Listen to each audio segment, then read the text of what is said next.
Ah, está bem. Pois. Eu é que coloquei ali mas já está a gravar? Já deve estar a gravar. Acho que sim. Pronto. Vamos lá então. Boa tarde, José. Esta aula parece que é para ti, mas espero que estejas melhor. Ora bem, vamos falar então aqui um bocadinho sobre conceitos gerais sobre o áudio. Áudio, som. Atenção, não confundam, não confundam o som com o áudio. Aliás, nem devem confundir isso porque para o trabalho depois vai ser importante. Mas eu explico já depois do trabalho. Passo-vos a proposta. É assim. Nós temos o espectro audível. Abanar a mão 20 vezes por segundo. E abanar 20.000 vezes, se eu conseguisse. Muito agudo. Dentro deste espectro, o Criador deu-nos a capacidade de ouvir. Pronto. Mas não ouvimos de igual forma. Já provámos, já vimos isso. Pronto. Para baixo, não ouvimos infrassons. Tipicamente, animais de grande porte. Elefantes, baleias, não sei o quê. Pronto. Normalmente tem a ver com o porte.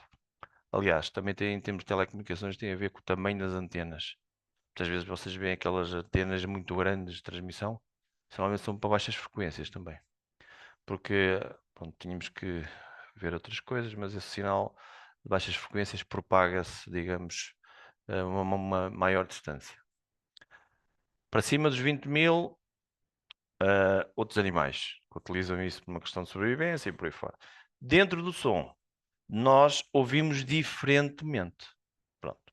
Ouvimos melhor, claramente, numa região em que dizem os biólogos está mais próxima das frequências usadas para a comunicação ao longo da história da evolução, que é à volta ali das frequências médias.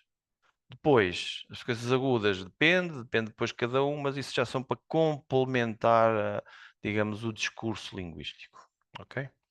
Pronto, mas o que eu quero dizer? Eu quero dizer que dentro do som, uma coisa é a voz, e vocês vão já ver isso.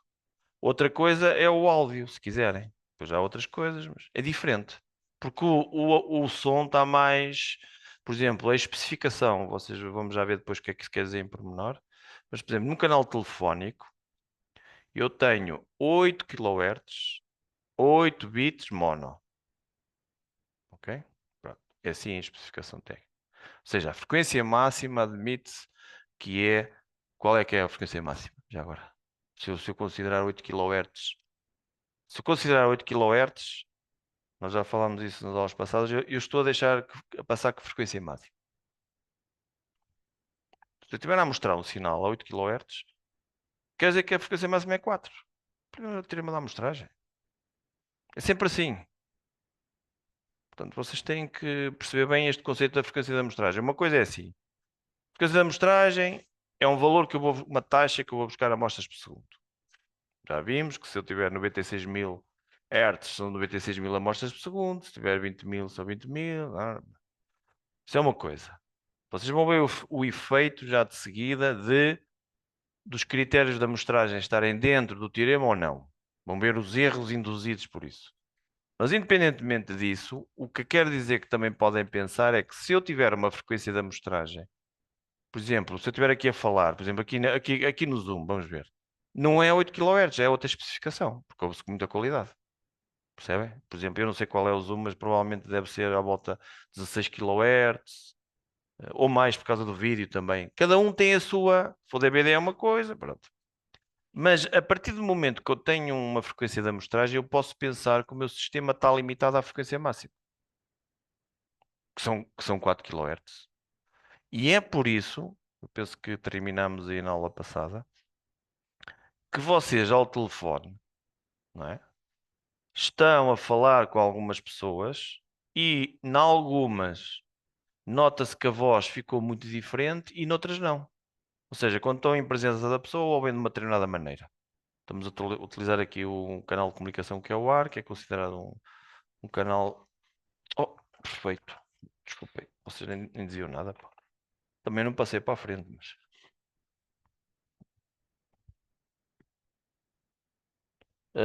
Mas ao telefone, vocês já deram conta que há certas vozes que são muito diferentes? muito diferentes, quer dizer, não são muito diferentes. Percebe-se a mensagem e normalmente as pessoas não estão a pensar nisso porque estão a telefonar, não estão a dar ali um concerto de rock, nem uma peça de uma ópera, né? Estão a passar uma mensagem. Mas nota-se que é diferente. E porquê que é diferente? Espero que comecem a perceber que sabem o que é o Canal de Panamá. Sabem que foi feito. Isso não existia, o Canal de Panamá. Foi feito para ligar o Oceano Atlântico ao Pacífico. No início, no outro dia fez 100 anos, aqui há 10 anos. Pronto, é assim, no Canal de Panamá aquilo tem uma largura de banda ou uma largura do canal, só passa navios com este tamanho. É como a largura de banda do canal telefónico. Vozes com frequências dentro de uma determinada gama passam. As outras não passam, são atenuadas. Portanto, as pessoas cujo conteúdo espectral que se pode calcular através da transformada de Fourier, como vocês sabem, têm aprendido, predominantemente dentro da largura de banda do canal telefónico, passam todas para a saída e a voz pouco altera. As outras que têm alguma coloração, nós dizemos espectral, um bocadinho fora, atenua, mas sabemos da mesma que é a pessoa, normalmente. Está bem? Pronto. Vamos só rapidamente passar, isto é mais ou menos, vou passar isto rápido e vou-me focar mais na parte da amostragem e da quantização, porque é isso que vamos precisar para a vossa demo. Pronto, normalmente associa-se, vocês sabem que é uma onda mecânica, não é? Associa-se a esta questão da pedra, bater na água e os movimentos circulares, mas atenção que o ar não anda a correr, quer dizer, o som não anda a correr pelo ar. Se nós conseguíssemos ver as moléculas do ar, elas no fundo batem umas nas outras e a ideia por isso é que o sinal perde muita energia e propaga-se a uma distâncias curtas, quando comparados com as eletromagnéticas, né? Portanto, a velocidade do som, como vocês sabem, é em condições normais à volta de 360 metros por segundo, que dá mais ou menos 900 km/h, que é a velocidade de um avião comercial, mas o alcance é muito diminuto. Porquê? Porque há muita perda de energia, está bem? Pronto. Ou seja, para dizer que apesar da abstração muitas vezes ser esta, não é a onda vai andando, vai batendo e umas batem nas outras, por aí fora. Pronto, isto tem aqui um pequeno vídeo que eu não sei se vai ligar aqui. Deixa eu ver. Pronto, isto aqui se calhar já está. Já não visto de uns anos há muito tempo. Mas pronto, tem aqui esta pequena molécula em alguns vídeos vossos. Deixa eu ver aqui só uma coisa, só porque já está desativado. Vê-se que esta bolinha aqui verde está sempre no mesmo sítio. Ou seja, ela bate aquela, não sai do sítio, não é aquilo que está a andar, está bem? Pronto, isto é mais ou menos padrão. O que é importante aqui perceber? É importante perceber que há, digamos, uma propagação associada a uma. Muitas vezes associa-se esta onda sempre uma propriedade muito simpática, a sinusoide, né? O que é que isto quer dizer? Quer dizer que eu tenho zonas de pressão mais elevada e zonas de pressão menos elevada. Depois essa frente de onda vai-se propagando, isto não é importante. Isto é o equivalente a um tom puro. Portanto, aqueles tons que eu estive a gerar na terça-feira, aquelas sinusoides, só estava a gerar sinusoides. São pi, bi, bu, por aí fora, está bem? Portanto, aqui o que é importante? Há três, há digamos, uma relação mais ou menos entre os parâmetros da luz e do som. No som nós temos a amplitude, que tem a ver com o tamanho, falar menos intenso ou mais intenso. Portanto, nós, quase todos, e eu também, muitas vezes utilizamos mal a linguagem, que é, ah, vamos a ouvir qualquer coisa, olha, coloca-me aí mais alto. O que é que nós fazemos? Aumentamos o volume. O que é que está errado aqui? Porque a altura do som é o quê? A altura do som é a frequência e não o volume. Portanto, por exemplo, a Débora, vamos medir já a seguir e talvez também a Noémia. Tipicamente, não vou estar aqui a andar aí, mas numa voz masculina tem a frequência natural, que é a taxa de vibração das cordas vocais, abaixo dos 150 Hz. Esse valor que vamos calcular e vamos aprender a calculá-lo. No caso feminino, normalmente é acima de 150. E depois depende, se for uma criança, já é mais agudo e por aí fora. Tem esses valores tipificados. Portanto, a altura do som, frequência. A amplitude tem a ver com a intensidade, é medida em decibel. Portanto, aqueles valores que estão a ver que estamos a falar naquelas curvas de isosensibilidade, tem aqui mais ou menos parametrizado. Depois eu envio-vos isto, está bem? Pronto, só para perceberem, aqui numa sala, mais ou menos isto. Estamos aqui entre 10 a 20 dBs. aqui com o barulho ali do projetor, o ar-condicionado. Depois no tráfego 60 a 65 dBs, ter uma ideia do que é o martelo. Pronto, e aqui nós temos de ter algum cuidado, apesar do nosso sistema aguentar pressões elevadas, não convém ser por muito tempo, está bem? Portanto, temos que ter algum cuidado sobre isso. Já falámos em termos biológicos, nós temos mecanismos que protegem, como o reflexo ou circular, mas cuidado com os nossos ouvidos, né? Pronto. Isto é mais ou menos, aqui está, pronto, isto é uns exercícios que costumamos fazer, mas aqui para perceber que, por exemplo, aqui este sinal e este têm a mesma altura. Estão a perceber? Porquê? Porque a frequência é a mesma. E têm intensidades diferentes. Está bem? Pronto, tem aqui um exemplo. Pois, agora temos aqui um problema que sou eu que estou a ouvir. Mas eu posso tirar. Ele já ouviu.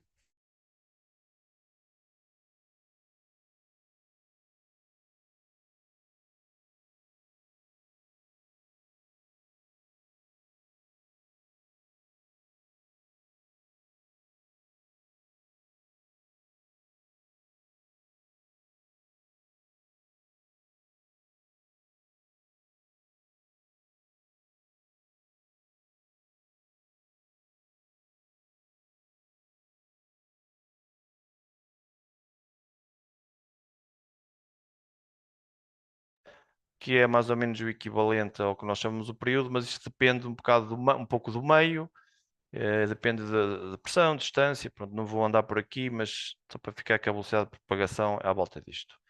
Há outro conceito também importante para acabar, três, e depois também há três ligados à visão, se vocês já algum dia falarem. Portanto, aqui a amplitude, a altura e a fase. O conceito de fase, pronto, em termos matemáticos é este, aqui estão a ver? Que o sinal, por exemplo, este sinal está aqui a descer, depois está a subir e passa na origem no mesmo instante que passa este azul. Diz que estão em fase. Nestes casos aqui estão desfasados, porque, por exemplo, este aqui está a subir, este passa pela origem aqui e este passado pi sobre 2 ou o que for, não é? Pronto, onde é que isto se utiliza muito? Só para vocês terem uma ideia. Por exemplo, sabem como é que o ser humano detecta que um som vem daquele lado direito? Já pensaram sobre isso? Como é que nós detectamos que os sons, por exemplo, vêm do lado direito ou do lado esquerdo? Mas como? Sim, é claro que é com os ouvidos, já. Mas como? Portanto, teoricamente, um som chega primeiro ao ouvido direito, depois tem que passar aqui o crânio e chega ao ouvido esquerdo. E essa diferença de milissegundos, o nosso ser humano consegue discriminar e fazer ali uma conta rápido e nós sabemos que ele vem dali. Por isso é que muitas vezes nós temos dificuldade em projeção em sistemas de áudio espacial, temos, temos dificuldade em ver que o som portanto, na vertical para nós está a uma determinada altura do chão. Estão a perceber? Porquê? Porque teoricamente chega aos dois receptores à mesma altura. Isto utiliza-se muito isto também, por exemplo, em áudio espacial nos cinemas. Não sei se já foram ver aqueles filmes aí numa sala que tem os sons a vir de trás, de cima, com IMAX e por aí fora. Há algumas salas no Porto, aqui no Vila Real não sei se há, mas convido-vos a ir ver uma delas que é interessante. Porque nós vemos o som, digamos, se o conseguíssemos ver, a vir de um lado para o outro, de acordo com a viatura e por aí fora. Há algumas salas que têm no Porto, no Mar Shopping e no Guest Shopping, não sei o quê. Pelo menos é interessante. Também tem no, estive a falar isso de manhã no Zumarino, não sei se já foram lá, o Zumarino tem lá uma sala de cinema com 5.0, p 5.1, não sei o que é, que também é gratuito, é interessante. Pronto, isso serve para espacializar o áudio, está bem?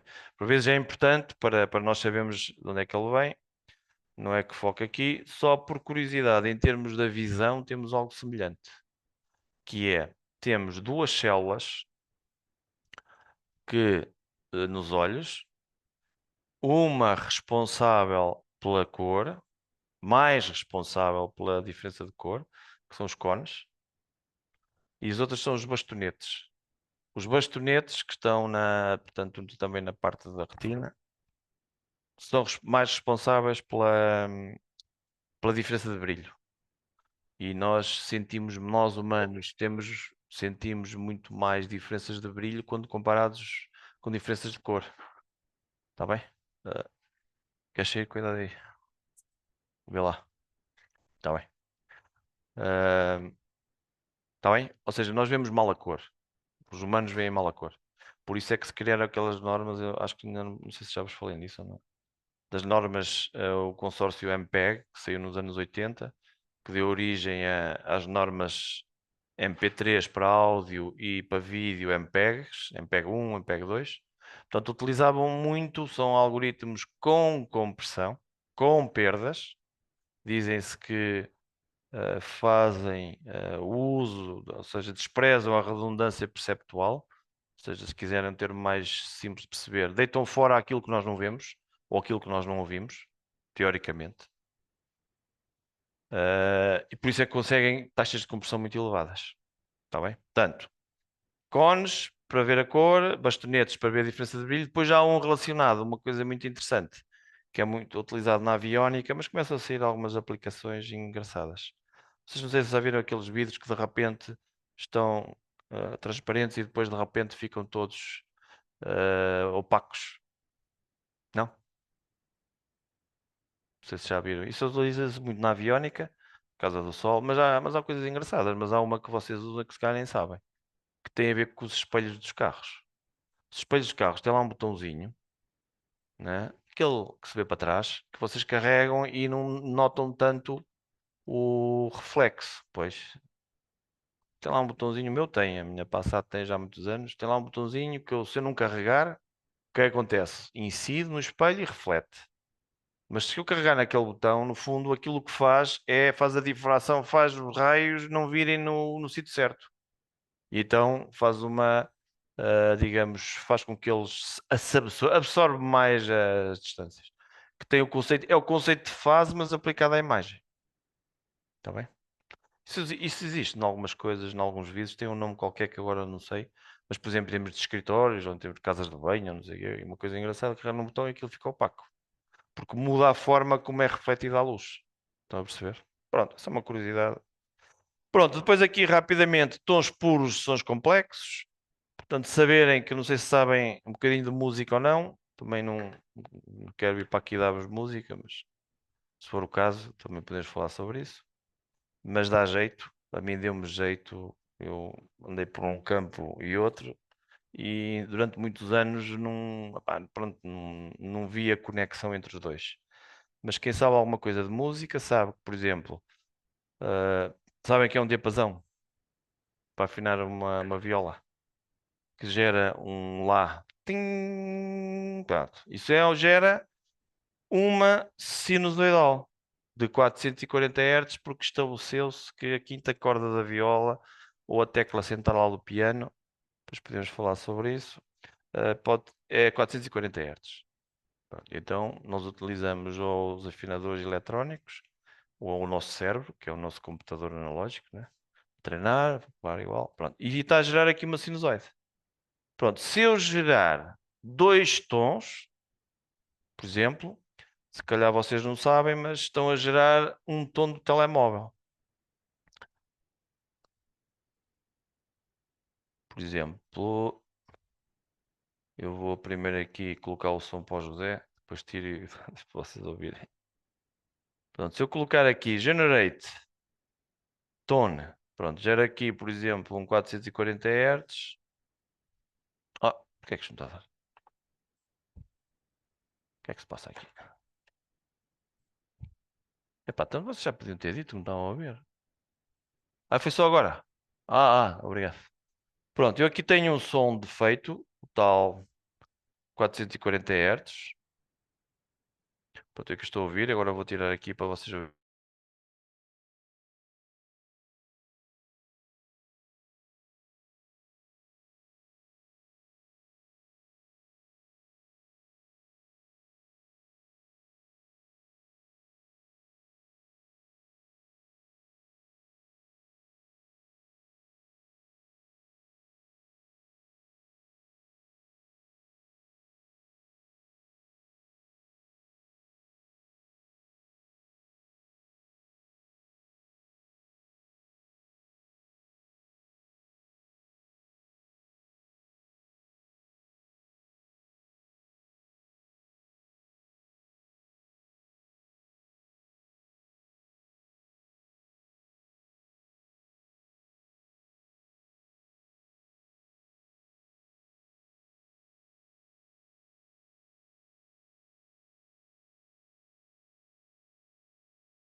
Claro que é transformada, mas e depois? O que é que isso contribui para a minha felicidade? O que é que interessa a transformada? Para que é que servem as transformadas, em primeiro lugar?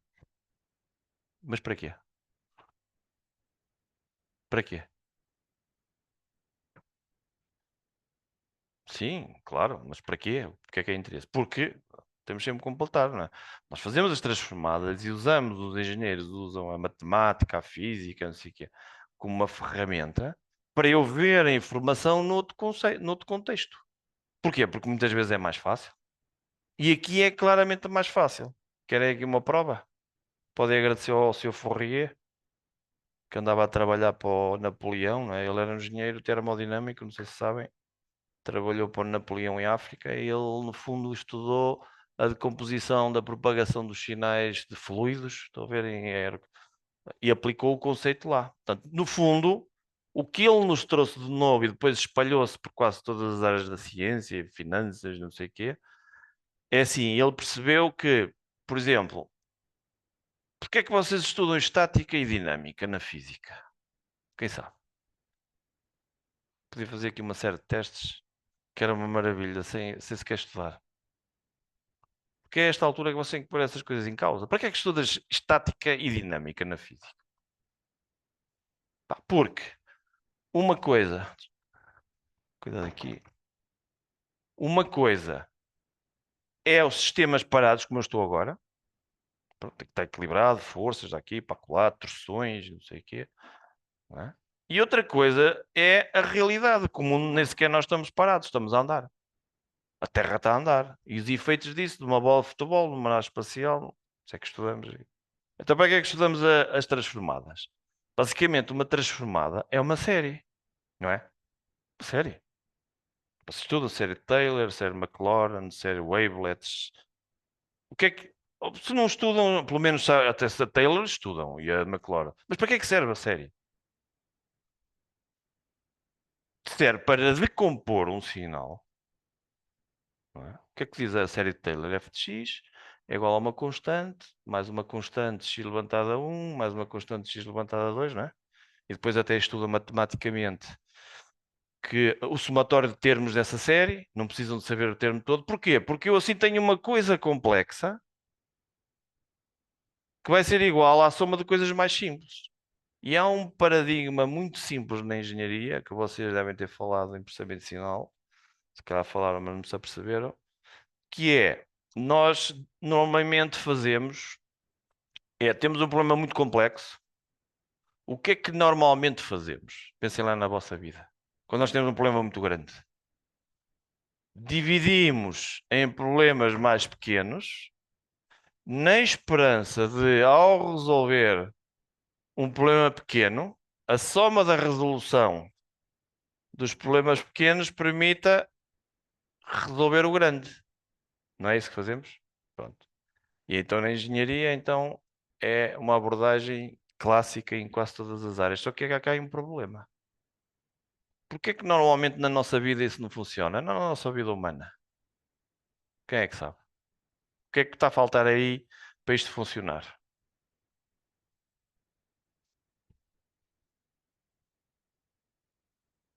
Isso pode ser fácil ou difícil. Pronto, é uma questão aqui mais conceptual, é que um sistema tem que ser linear.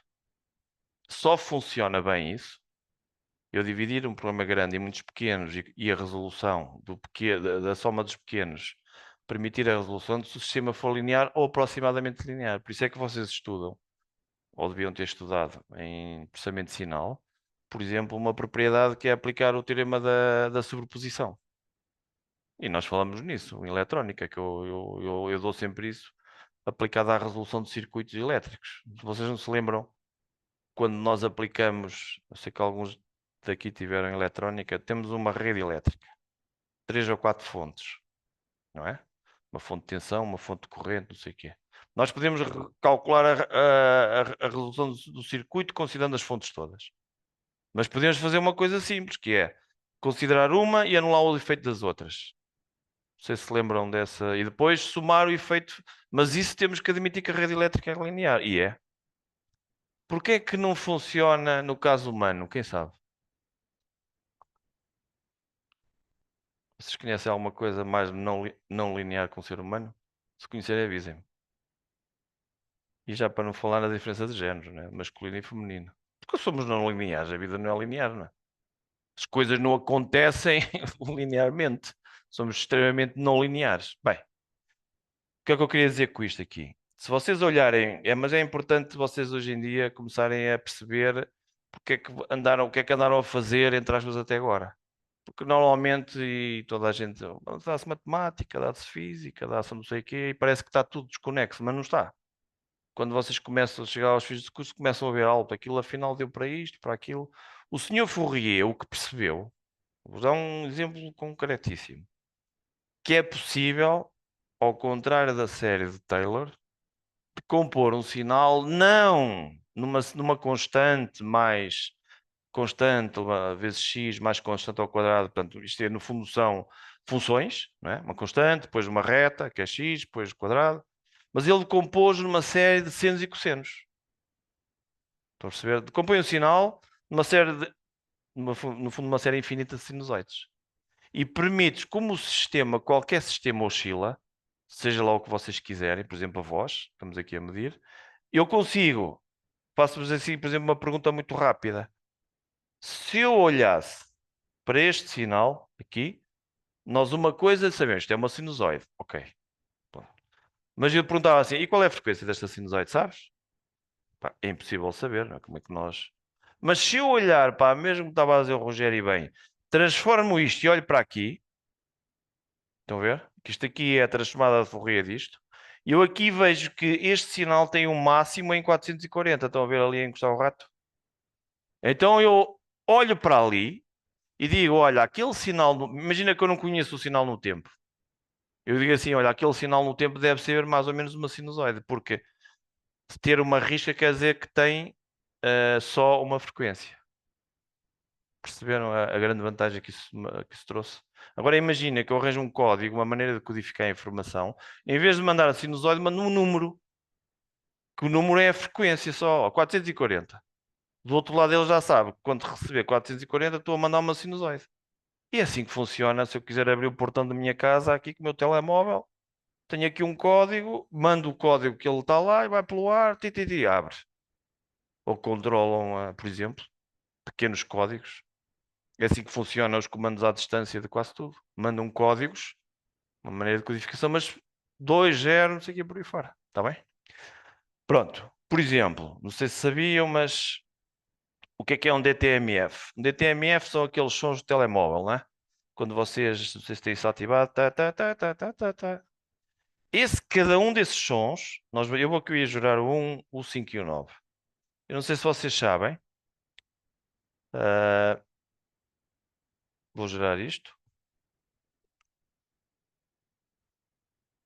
O que é que aconteceu aqui? Deixa eu jurar outra vez. 1, 5, 9. Ok? Pronto. Vou aqui pôr só primeiro aqui.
é um sinal complexo. É possível avaliar a voz na frequência com o mecanismo da transformada de Fourier. Portanto, por exemplo, o Fourier, só para ficar aqui com a ideia, é possível. Normalmente, na minha altura, estudava isto em matemática. Por exemplo, uma onda quadrada é o caso, normalmente, de estudo da decomposição em sinal de Fourier. Porquê? Porque a onda quadrada tem uma sinusoidal que tem a fundamental, depois tem uma que é o dobro, o triplo, e à medida que tende para infinito, com frequências mais elevadas, a aproximação, estão a ver aqui estas coisas aqui em cima, tende para a onda quadrada. Claro que nós nunca temos a onda quadrada, porquê? Porque vamos ter sempre alguma frequência que não está aqui, mas podemos ter uma aproximação muito boa. Pronto, isto também já falámos, não vou aqui só por questão e depois eu passo-vos isto para saberem qual é a nossa gama, mas há outros animais na natureza que têm outros registros. Também já falámos nesta curva, numa outra perspectiva, que são aquelas curvas ISO de sensibilidade, estão a ver? Ou seja, nós ouvimos dentro das 20 Hz aos 20.000 Hz, mas há aqui uma zona em que claramente nós ouvimos melhor, que é aquela onde eu vos mostrei, que é tipo dos 1 e 2 kHz. Por isso é que também a largura de banda, vamos já ver a seguir, do canal telefónico são 8 kHz. Quer dizer, a largura de banda não, a frequência da amostragem quer dizer que eu estou a deixar passar o máximo 4. Porque normalmente eu falo aqui entre os 2 e os 3, está tudo bem.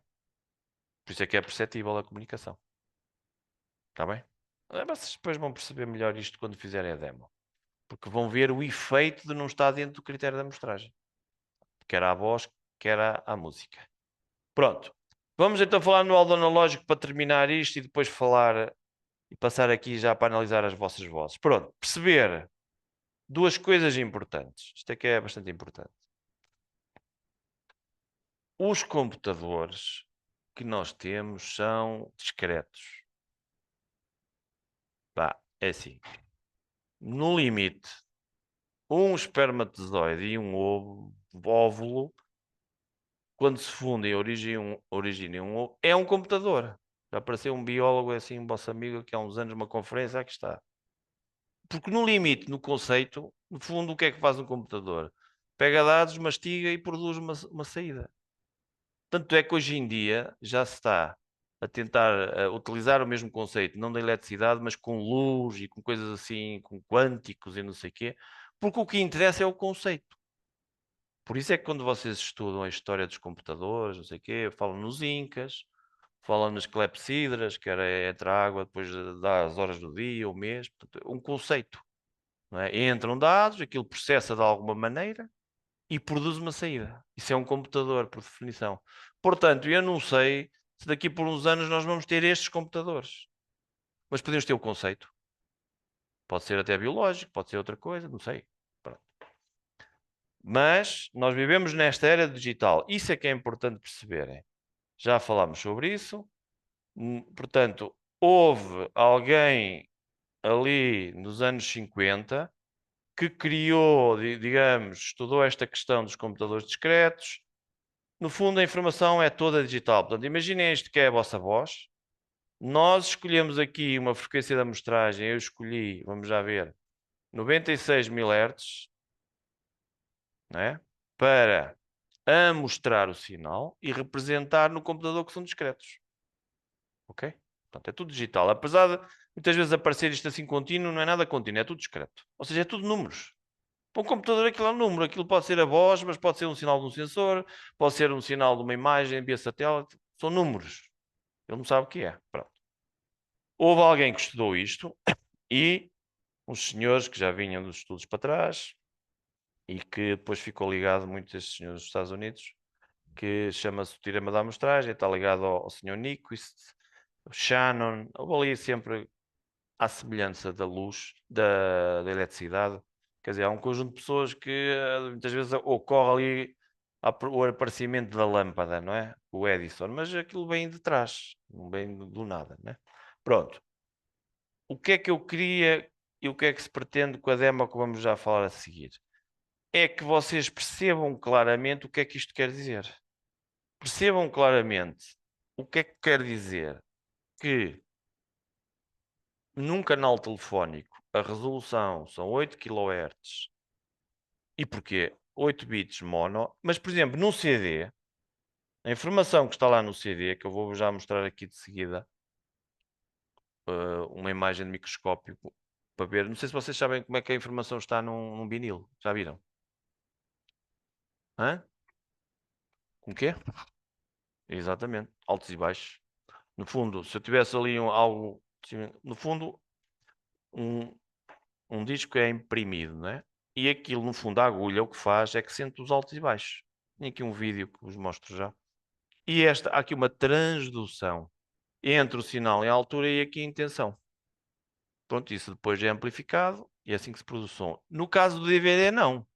No caso do DVD, eu tenho lá queimado, não queimado, queimado, que é a representação simbólica do 0 e 1. Está bem? Portanto, por isso é que se diz que um vinil é analógico e no CD tem a informação em digital. Mas nós podemos, eu tenho ali um vinil, depois meter aula nós podemos ver isso. Podemos ouvir de manhã, porque hoje está ali o professor. Para a semana lembrem-me disso, que eu tinha ali um vinil, mostro, vocês colocam. Aliás, se vocês encostarem o ouvido a um vinil, vocês têm algum vinil em casa. Então vais chegar a casa, vais fazer este trabalho de casa. Hã? Quando fores. Mas não precisas ligar, não ligas à corrente. Colocas lá um disco, encostas a agulha e colocas a andar à volta e vais ver o que é que ouves. Pronto. Claro, esse é o problema, por isso é que eles ficaram esses dinossauros. Mas pronto, vocês num vinil ouvem exatamente a música conforme ela está. Só que aquilo, como tem uma intensidade muito pequena, precisa de amplificação. Porquê? Porque não há nenhuma transdução. Se eu tivesse um mecanismo de ouvir também o que estava dentro do CD, não tinha nada a ver com isso. Eu ouvia que é 01010101. Porquê? Porque há aqui uma tradução da informação analógica para digital e depois para analógica. Outra vez, quando eu coloco o CD. Pronto. E temos que perceber claramente porque é que, por exemplo, no CD, não sei se alguém sabe, porque é que a informação aqui tinha que ser 44.100 Hz, mais a frequência. Depois os números de bits falamos. Mas por acaso é 44.100, 16 bits, quer sair? É? Podem sair. Podem sair, mas é todos. Podem sair. Eu estou aqui a gravar e depois eu vou gravar até ao fim, está bem? Vamos esquecer para já o número de bits. Porquê é que tem que ser 44? Vamos pensar assim, só para terminar aqueles dois jovens. Reparem bem, eu estou a ouvir música, não é a voz. Nós sabemos que a voz está ali, mas porquê é que tem que ser 44.100? Ao ser 44.100, Deus, bom fim de semana. Quinta às vezes. Ao... Não faz mal, não faz mal, não faz mal. Não faz mal, eu ponho aqui. O quê? Isso não faz mal. Não faz mal. Não te preocupes. Tá, obrigado. Eu depois eu ponho. Tá, obrigado. Adeus. Adeus. O que é que quer dizer num CD a frequência ser 44.100? Qual é a frequência máxima que eu estou a deixar passar? Pelo termo da amostragem, que está aqui em cima. 24. Chega ou não? E porquê? Então nós ouvimos até quanto? Então só ouvimos até 20. Até já estamos a usar mais 4 kHz que o que devíamos. Pronto, é isso. Percebem a questão? A questão do 4 aqui é por outra questão mais técnica, que tem que ser uma questão de dimensionamento de filtros, não sei o quê. Mas o conceito é sempre este. Nós usamos ao usar uma placa de aquisição, que no fundo é o que isto é, não é? Isto é uma placa de aquisição que amostra sinais de 1 sobre 44.100 em 1 sobre 44.100. Ou, se quiserem pensar de outra maneira, num segundo vou ter 44.100 amostras. Portanto, eu estou a garantir que todo o conteúdo audível vai estar no CD. Se quiserem pensar no caso do telefone, eu podia-vos perguntar assim: todo o conteúdo audível, no caso da resolução telefónica, está lá ou não? Não, porque só deixa passar o máximo até 4. Ou seja, se quiserem fazer uma experiência muito fácil, é fácil. Como é que podíamos fazer isso? Punha-me aqui a falar, pego ali uma coluna, gero um sinal de 10 kHz. Começa a telefonar para ti, vais lá para fora. Ouves a voz, não ouves o sinal. E aqui ouvimos. Porquê? Não passa no canal telefónico. E agora imagina que essa frequência a mais pode ser um harmónico de uma voz de uma pessoa, porque as vozes também não são todas iguais. Agora, nós temos que pensar em termos de engenharia no seguinte: para que é que serve o telefone? É claro que o telefone hoje em dia serve para quase tudo na vida. Até serve para o pessoal se enterrar com ele e os miúdos há malucos o suficiente para meter no caixão o telemóvel. Mas pronto. Porque eles querem é que uma pessoa gaste ali as telecomunicações, dá para tudo. Mas aquilo a voz é para telefonar, mas já de história, é para passar a mensagem. E chega. Porque a mensagem de voz, olha, estás aí e tal, pronto. Portanto, claro que ele depois dá para outra coisa, vídeos, não sei o quê, e para a internet. Mas para o canal de comunicação, estava aqui a exagerar um bocadinho, como é lógico, mas serve para o propósito. Então, para que é que vou estar a utilizar um sistema que vai desperdiçar em termos tecnológicos? Porque é preciso não esquecer. Se eu tiver um sistema de áudio num CD, atenção que eu aqui tenho que ter um sistema preparado para processar 44 mil amostras por segundo. E processar não é só a mostrar. É a mostrar, encapsular, não sei o quê, não sei o quê. Estão a ver? Se eu tivesse num canal telefónico, eu tinha que ter um sistema muito mais evoluído, porque tinha que apanhar as amostras, não é? Vocês já perceberam, espero eu, que, por exemplo, se eu aqui tivesse, imagina que isto era a vossa voz, 44.100, quer dizer, eu tinha que estar aqui um sistema a ter 44 mil amostras por segundo, depois empacotá-las, depois mandá-las para a rede, depois chegar daquele lado, depois do outro lado, a partir das amostras, reconstruir, e isto sem atrasos. Era muito mais complicado. Por isso é que vocês em casa, aí com a Netflix e com não sei o quê, e com a televisão por cabo, o que é que acontece muitas vezes? Delays, porque o sistema está sobrecarregado, não é? E então há que otimizar estas questões todas. Portanto, está percebido mais ou menos já qual é a lei, para que é que nos ajuda aqui esta frequência de amostragem? Pronto. Agora, em relação ao número de bits, pronto. Ao estéreo também já sabem que é ter dois canais ou ter um. Pronto. No caso do telefone, nem tinha lógica ter mais do que um, é mono. No caso da música, sim, é estéreo, porque estamos a ver a representação de uma banda, né? Às vezes nós temos sons aqui ou de uma orquestra, é diferente, então o estéreo aí faz sentido. Outra questão que vamos também ver, eu explico já de seguida, tem a ver com a resolução, entre aspas, mas nos Y. Porque aqui nós vimos a resolução no X, né? Certo? Nós estamos a discretizar o sinal no X. A questão da quantização e a questão da utilização do número de bits, deve ser 8, deve ser 24, 48, tem a ver exatamente com a mesma coisa, mas vocês têm que pôr assim a cabeça de lado e olhar para o eixo dos Y. Porquê? Porque nunca se esqueçam, e é aqui que eu queria reforçar para terminar isso e passar para a análise das vozes. Pá, nunca se esqueçam, digam uma coisa, quantos números é que existem de 0 e 1? Alguém sabe? Ponha a mão no ar. Eu não sei. Infinitos? Mas é que o computador é finito. Ele pode ter lá 1 milhão que contra milhões, não sei o que dizer, mas há sempre um que não vai lá estar. Porquê? Porque tem uma inerência infinita. Não é? Ao contrário de nós, a nós não nos é muito complicado pensar em infinito. Quer dizer, nós pensamos, sabemos onde é que acaba, mas o computador não sabe. Se puser lá é infinito, dá erro. Se vocês estiverem a programar. Se não tiverem cuidado, aparecer lá 1/x e o x for 0, aquilo, a menos que tenham cuidado, se der infinito, não sei o que, aquilo rebenta. Está bem? Pronto. Se esqueçam que o computador tem uma inerência finita, ou seja, tanto tem inerência finita para o eixo do x, ok? Como para o eixo dos y, que nós vamos já ver de seguida. E isso vai ter a ver com a resolução nos y. Agora, os erros induzidos por não estar dentro do teorema da amostragem, discretização no x, ou não estar o número de bits adequado de discretização no Y, é isso que vocês vão sentir ao fazer a vossa demo. Eu espero que percebam claramente de uma vez por todas isto. Porque se não perceberem, não tem problema nenhum. Ainda bem que não perceberam, que eu também não percebia. Quer dizer, percebi os conceitos, eu ponho-me sempre quando parem que para nós estar a explicar é assim. Parem que eu já dou aulas há 40 anos, não é? Vocês sabem sempre mais ou menos a mesma coisa quando chegam aqui, que era quando eu estava desse lado. Uma pessoa percebe os conceitos, agora quando me pergunta, "E para que é que se serve?"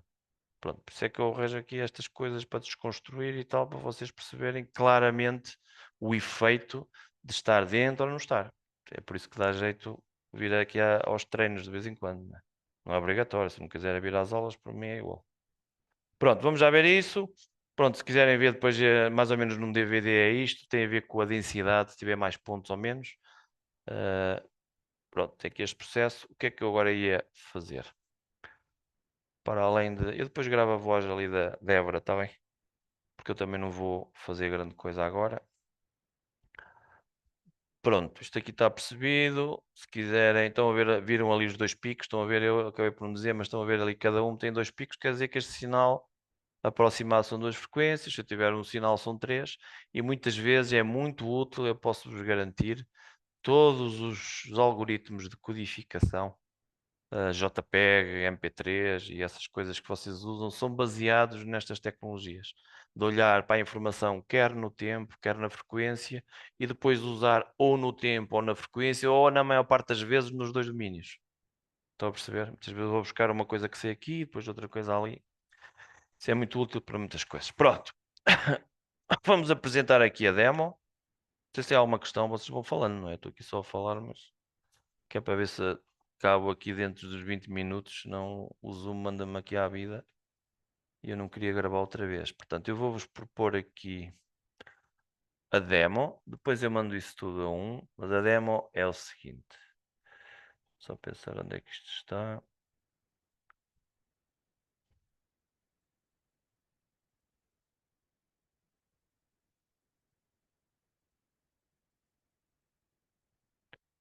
É aqui. Acho que. Ai não. Espera aí que eu já pus aqui na vossa pasta. Desculpem lá, deixa-me só. É aqui. Pronto, é este.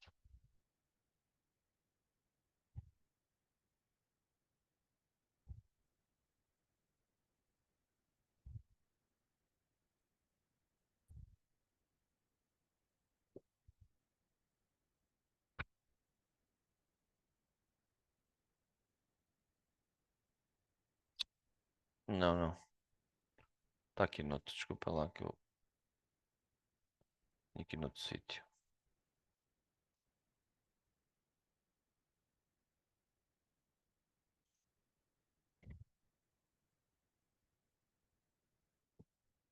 Está aqui.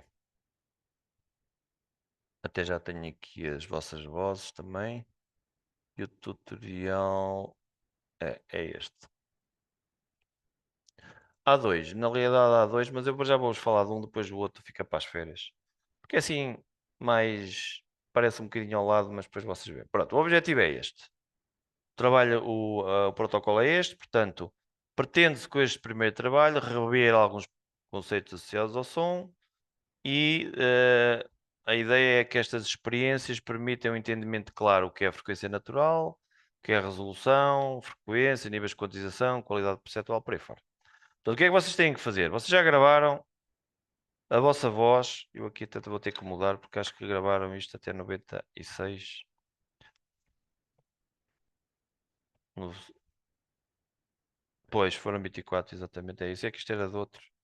Pronto, no formato Wave, está aqui direitinho. Pronto, e a ideia é assim, eu vou já mostrar isto aqui e vamos olhar para aqui para um caso específico.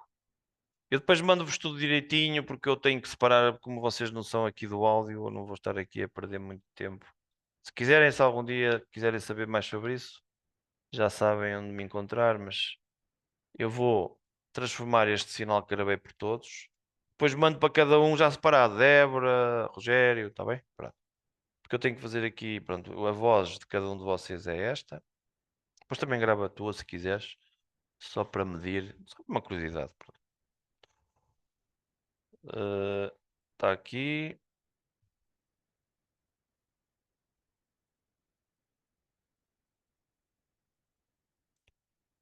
Está aqui. Acho que aqui as vozes. Pronto, isto foi o que vocês gravaram, está bem?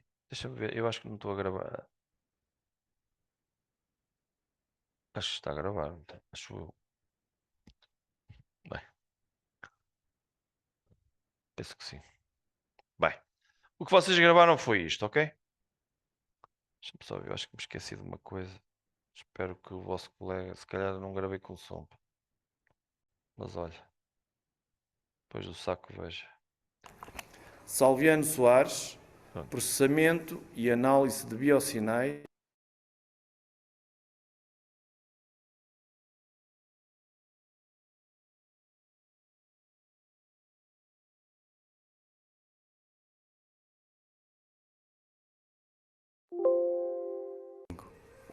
Beatriz Pinto, processamento e análise de biosinais 2020.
Salviano Soares, processamento e análise de biosinais 2025.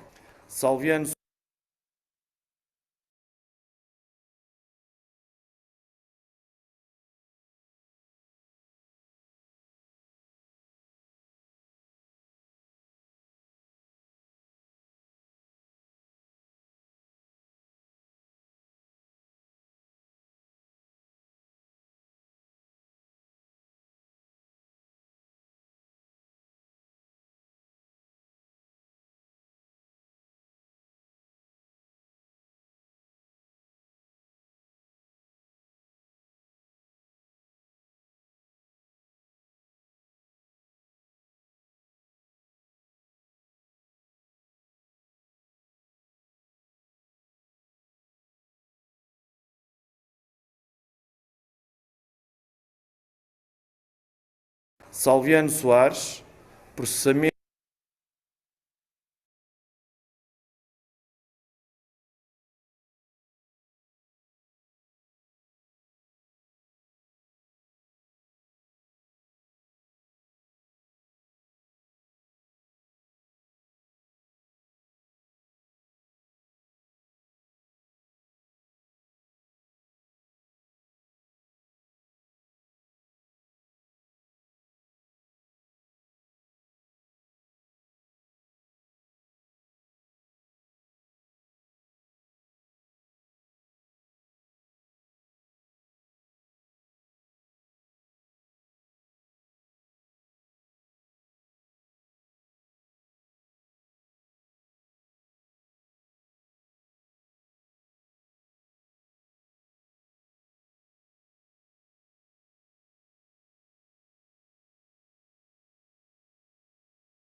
Salviano Soares, Processamento e Análise de Biosinais 2025.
João Donas Boto, processamento e análise de biosinais, 2025. Beatriz Pinto, processamento e análise de biosinais.